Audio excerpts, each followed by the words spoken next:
Well, as luck would have it, I'm a man who loves misery.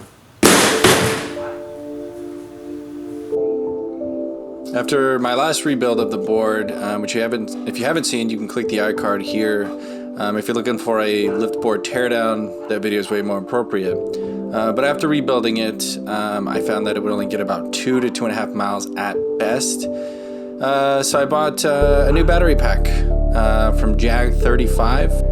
They were about $70 shipped, and they claimed 95% capacity left. As I understand, these were harvested from a electric scooter, and as noted, they come apart easily, but maybe if you know what you're doing.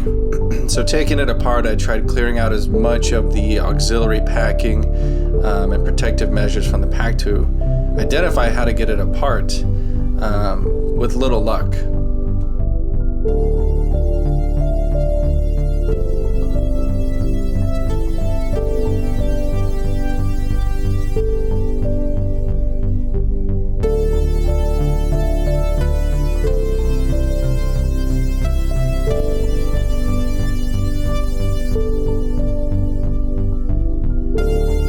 So I ended up getting the bottom of the pack removed first, and I thought I was making headway here as I removed this protective non-capacitive drip. So then I started removing the nickel, brute force style.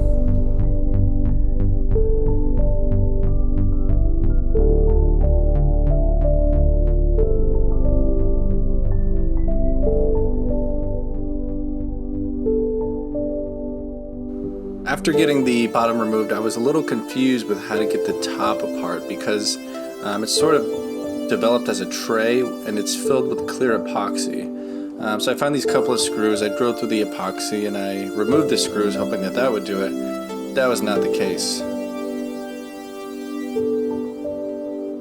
Maybe pulling?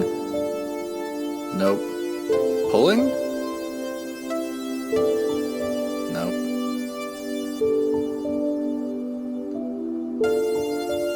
So as I reviewed kind of where I was, I decided to just start getting creative. So I took this little metal tool I had and used it to sort of shave out the epoxy, which I later grew to realize was a necessary step.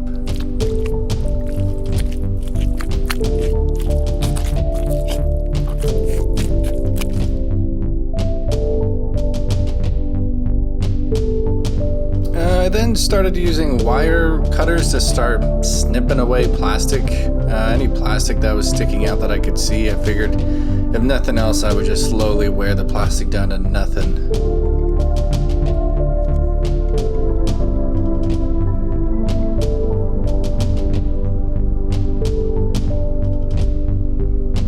With enough effort, I finally started to get the board freed. Again, mostly brute force style.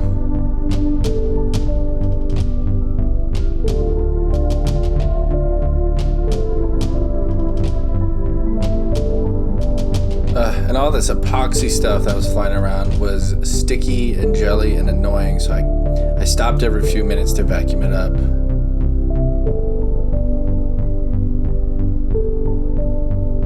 And then back to the brute force.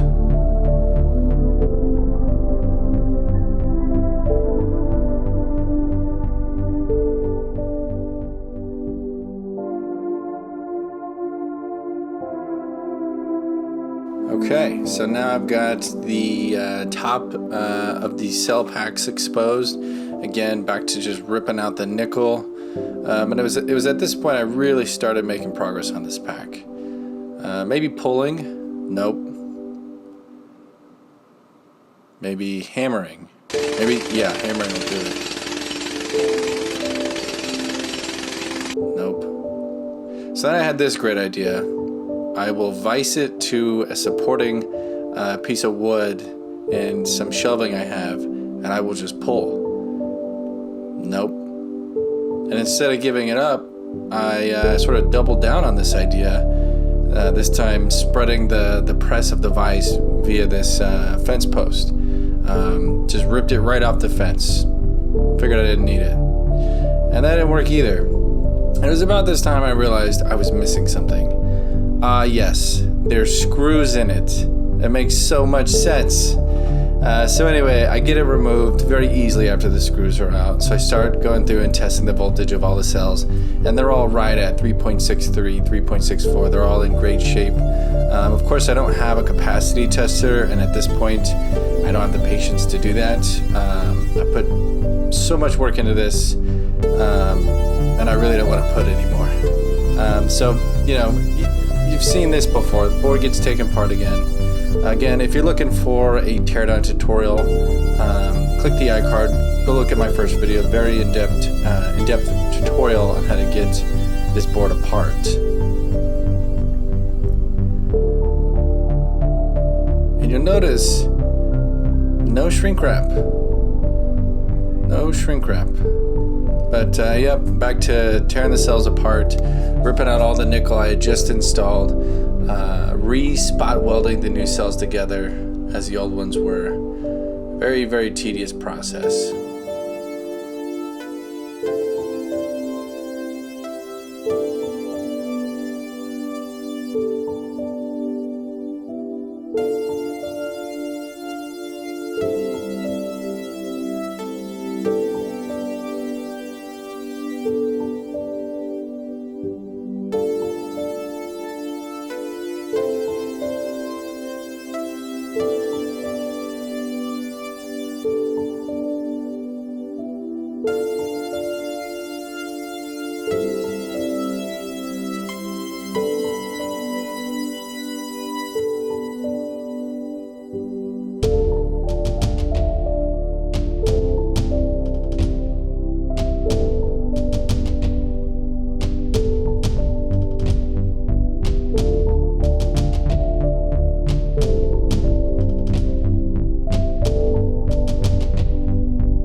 So it was at this point I did a quick spot check, and for the first time ever since buying this board, it shows the battery as being fully charged. So at this point, I just put the board back together, again, with no shrink wrap. And here's what happens when you don't safely secure a battery with shrink wrap. As you can see, sort of near the lower left side of the frame, for about 6 seconds, there's red and yellow flames that quickly turn to blue flames. And you can see me trying to turn the board off, even though it wasn't on. It quickly fizzled out, but you can see it was the charge port, and it effectively melted the nut that goes on the inside to secure the port, melted it to nothing. And from what I can make of it, one of the positive terminals on the cell pack was exposed to the inside of the aluminum chassis. And since I had been using needle nose to take those nuts out, I had scraped away the black coating on the inside, effectively exposing the aluminum, and the positive terminal grounded to the side of the charge port.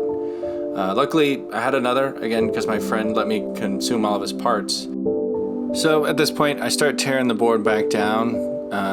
And again, just like the first video, I forgot to remove those 6 Allen screws that hold the sort of motherboard in place. So I put a screwdriver in one end and was just beating it out because I thought something on the inside had basically welded together. And here you can see that I destroyed 1.5 cells in doing that. Backtracking just a bit more, I added 4 new cells. So waiting for the appropriately sized shrink wrap, I decided to do a dry run. With the battery fully charged, I got about an hour and a half of straight full bore usage. You think 220mm shrink wrap is the right size? Nope. 80mm? 100mm shrink wrap is the size you need. So this project got delayed by a few days as I awaited more and more packages coming in from Amazon. Now, the 100mm is going to be a tight squeeze, but it's just the appropriate size as soon as you shrink wrap it.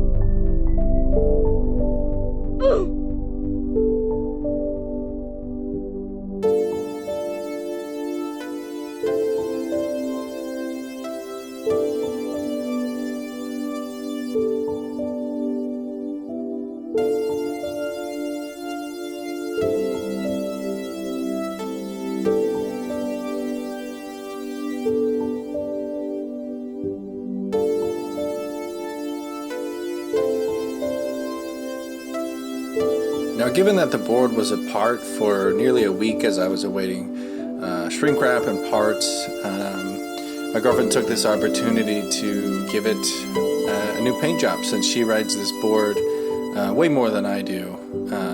It actually turned out really good.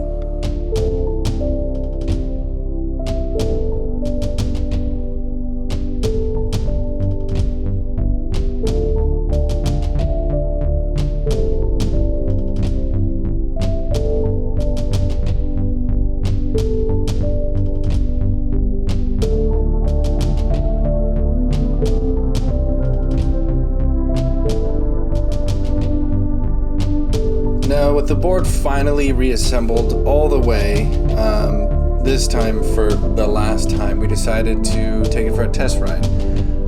Now, we didn't go the whole gambit of the 16 miles of range that is claimed by LiftBoard, or was claimed when LiftBoard was still in business. We went a little bit more conservative, and we went 4.4 miles with an average speed of about 10 miles an hour for a duration of 42 minutes. Now, I don't know what the maximum range is yet. I can say that when we got back, the battery still wasn't dead. The remote wasn't beeping. None of the goofy stuff that had happened in the past happened this time. But what I can say is you're not going to get 16 miles out of this board. But in either case, it was a fun little project. It took up a lot of time. At this point, I've got enough money sunk into this project that I could have got another Meepo V3, which is of course preferred. But it was a fun little project, and the board at least works now. And I can get a decent amount of ride time and range out of it. So anyway, hopefully you're not in the same position I'm in, but if you are, maybe these videos will help. Thanks for watching.